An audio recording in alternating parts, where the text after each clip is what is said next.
US President Donald Trump says the US has reached a trade deal with Japan.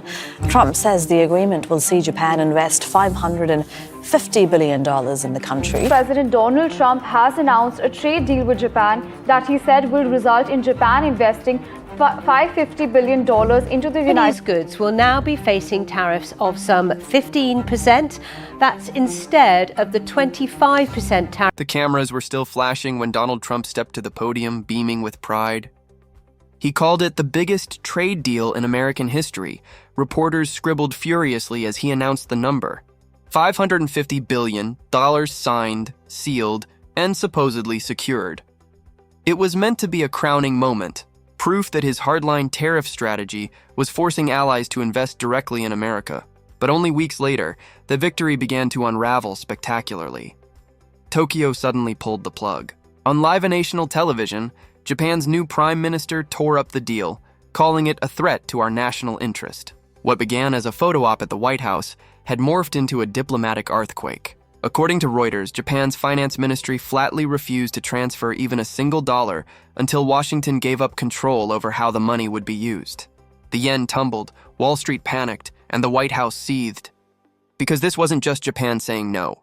It was Asia sending a message, enough. And behind that message lurked a question now echoing through every capital in the Pacific. Has America finally lost control of its closest allies? On October 1st, 2025, Japan's chief negotiator, Ryo Akazawa, stepped before the cameras and publicly denied that Washington would have exclusive discretion over Japan's pledged funds. Tokyo, he said, would retain project selection power through its own development bank.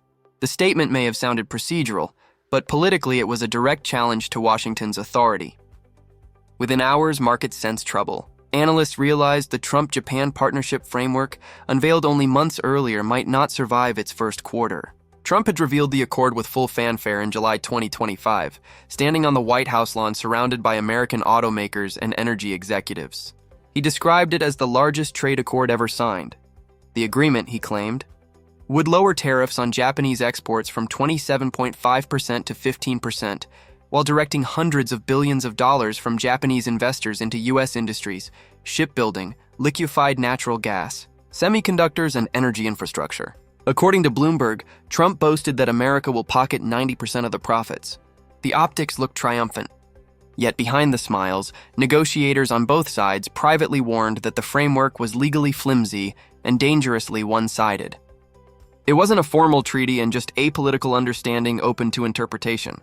Inside Japan's ruling Liberal Democratic Party, backlash was swift. Then Prime Minister Shigeru Ishiba had signed the deal under months of tariff threats from Washington. By September, as reported by the Financial Times, his approval ratings collapsed below 20% amid claims he had surrendered Japan's fiscal independence. When Harris signed, critics called his final actless diplomacy, then capitulation. Enter Sanai. Takaichi sworn in on October 4, 2025 as Japan's first female prime minister. She won the party leadership by vowing to re-examine unfair commitments. The Wall Street Journal described her rise as a conservative reset, echoing the worldview of her mentor. The late Shinzo Abe, hawkish on defense, skeptical of Beijing, yet fiercely protective of Japanese sovereignty. In her first televised address, Takai declared that any deal undermining Japan's national interest would be reviewed. Those few words froze Washington's optimism. Commerce Secretary Howard Lutnick, the architect of Trump's trade framework, told reporters that the United States expects all partners to fulfill their commitments. Behind closed doors, however, Treasury officials worried that Tokyo might reroute its promised capital through domestic channels instead of sending it directly to U.S. Agencies Reuters later confirmed those fears. Japan was setting up a state-backed investment facility within the Japan Bank for International Cooperation to oversee the funds, effectively keeping control in Tokyo's hands. Markets reacted instantly. The yen briefly strengthened on speculation that Japan would slow the dollar transfers while shares of U.S. defense contractors, prime beneficiaries of the deal, fell nearly 6%. The Financial Times interpreted the move as a quiet revolt against Washington's economic coercion. Then the pattern spread in Seoul, South Korea. The city faced similar pressure. It had signed a $350 billion framework promising tariff relief in exchange for investment. But after Japan's defiance, Seoul's national security advisor told Reuters, "We are not able to pay $350 billion in cash." Trump had insisted that payments be made up front. South Korea flatly denied any such obligation. Asia, it seemed, was no longer following Washington's script. Upon returning to the United States, former President Trump expressed his frustrations during a televised cabinet meeting, stating emphatically, "We made the best deal ever, and Japan's already walking away." This comment underscored his administration's ongoing commitment to pushing for favorable trade agreements. In a bid to solidify and expand U.S. economic interests, the administration doubled down on its efforts. Bloomberg News further reported that Howard Lutnick, a key advisor, took the initiative to establish a new U.S. investment accelerator. This federal office was tasked with strategically determining how allied capital could be effectively allocated. Its focus areas included crucial sectors such as energy terminals in Alaska, which are essential for the country's energy independence, and advanced semiconductor manufacturing plants in the Midwest, pivotal for technological innovation and national security. The catch: foreign governments would get only a 45-day consultation window and no voting power. For Tokyo, that was unacceptable. On October 1st, Akazawa reminded reporters that Japan's contribution falls within the range, where there will be no foreign exchange impact. It was a diplomatic warning that Tokyo alone would control the pace and volume of any disbursement. Currency desks understood the message. Japan could stall the entire process indefinitely. This outcome stunned Washington. The Trump administration had expected Japan's conservative leadership to be its most dependable ally. Instead, the country once central to the Indo-Pacific Alliance was now resisting America's most ambitious economic initiative in Asia. The relationship had already been strained. In the early 2020s, when Trump reinstated 25% reciprocal tariffs on imported autos, Japan had responded with rare defiance. Then Prime Minister Ishiba declared, "Tokyo will not be taken advantage of." That defiance laid the groundwork for today's confrontation. Under Takaichi's leadership, the political landscape shifted dramatically, transforming resistance to Washington's directives from a potential political liability into a rallying point for her supporters. Her constituents held a deep respect for the long-standing alliance with the United States. Still, they were increasingly vocal about their discontent with any agreements that placed Japan in a subordinate role. According to reports from Nikkei Asia, Takai's strategic approach focused on achieving a strategic balance. This involved not only fortifying defense cooperation with U.S. forces to ensure national security, but also advocating for Japan's independence and standing in international trade and investment negotiations. By promoting a vision of equality and mutual benefit, Takaichi sought to redefine the terms of Japan's partnership with the U.S., making it clear that while Japan valued its alliance, it would not accept terms that undermined its sovereignty. Her advisors argued that Japan's post-war role, subordinate to American power, had to evolve into a genuine partnership.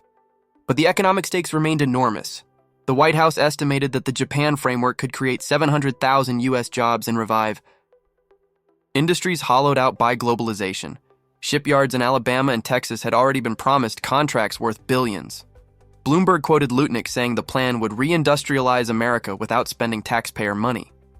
For Donald Trump, it served as clear evidence that tariffs were an effective tool for shaping the economy and leveraging trade negotiations in favor of the United States. On the other hand, Japan's economists viewed the situation as a looming fiscal disaster.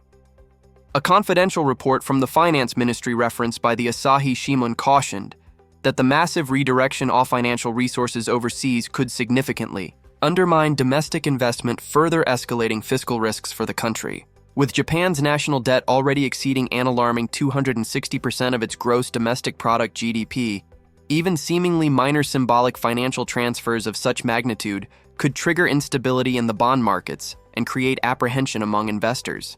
The potential repercussions on Japan's economy could reverberate globally, highlighting the interconnectedness of international financial systems. Corporate voices in Japan were growing increasingly restless amid discussions on international trade. Tishi Ninami, the CEO of Suntory and the head of the influential business federation Kuzai Doyokai, expressed his concerns to the Financial Times regarding Japan's decision to agree twofold tariff exemptions. He characterized this move as a significant strategic blunder that could have lasting repercussions on the nation's economy. Ninami emphasized that while the American framework for trade appeared appealing on the surface, it suffered from a lack of transparency. Specifically, there was little clarity regarding which projects Japan would be financially backing or the expected returns on its investments. His frustration underscored a brewing discontent within Tokyo's business circles. Many believed that Japan had committed to impressive financial figures without establishing a coherent governance plan or a roadmap for oversight. This sentiment reflects a growing awareness among corporate leaders of the need for more transparency and accountability in international agreements to safeguard Japan's economic interests. Meanwhile, the deal's flagship venture, the $44 billion Alaska LNG export terminal, was already bogged down. Reuters reported in late September that Japanese utilities doubted their profitability, citing spiraling construction costs and weak long-term demand. One industry executive privately admitted all the Japanese want is to stall and get out.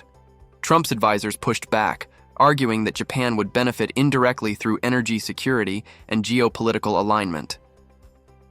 But even American analysts were skeptical.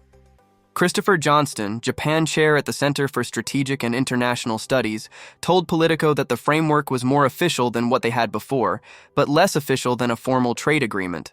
In short, it sat in legal limbo, enforceable only through political will. By October, the cracks widened.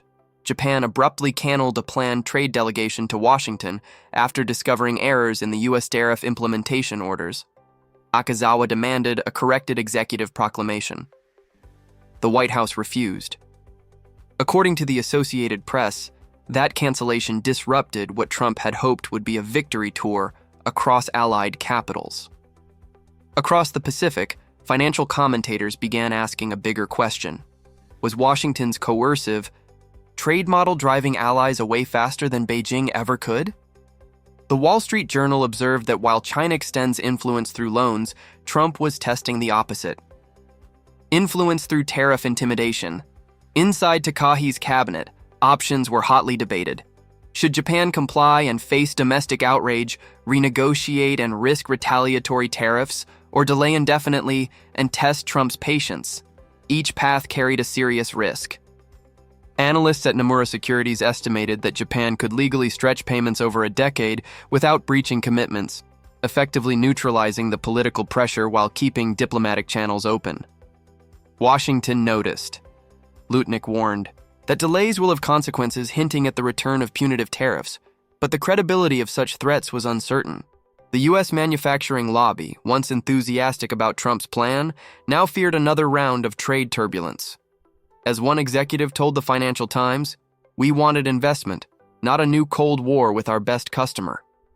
One thing is clear. The stage, that began as a victory parade for Washington, has turned into a referendum on American dominance itself. The outcome won't just shape the next trade cycle. It could determine the very balance of influence across the Pacific for a generation. And as this drama unfolds, every headline, every currency fluctuation, and every press conference tells the same story. America's allies are no longer automatically aligned.